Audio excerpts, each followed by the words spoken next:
वफाकी वज़ीर क़ानून आज़म नज़ीर तारड़ ने 26वीं आईनी तरमीम पेश करते हुए बताया कि चीफ जस्टिस ऑफ पाकिस्तान का तकर्रुर खुसूसी पार्लिमानी कमेटी की सिफारिश पर किया जाएगा।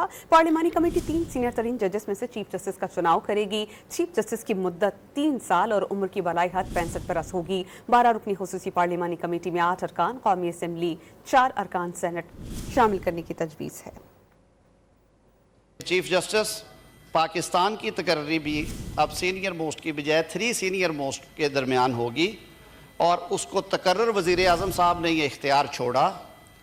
ये इख्तियार पार्लिमान को दिया और एक 12 रुकनी पार्लिमानी कमेटी तश्कील दी गई जो प्रपोज़ की गई है, जिसमें अपोजिशन और हुकूमत शामिल है। वही फार्मूला जो हम पहले करते हैं, जैसे इलेक्शन कमीशन है, बाकी जगह हैं। यहाँ पे हमने उन्हें कहा कि वो मुतनासिब नुमाइंदगी के तहत पार्लिमानी लीडरान उनको अपॉइंट कर देंगे और वो 2/3 अक्सरियत से, सिर्फ इस वजह से कि कंसेंसस बेस्ड डिसीजंस हो, सिंपल मेजॉरिटी ना हो, सारे मिल के करें हम, तो वो 12 रुकनी कमेटी जो है वो 2/3 के साथ चीफ जस्टिस के नाम पे इत्तफाक करेगी।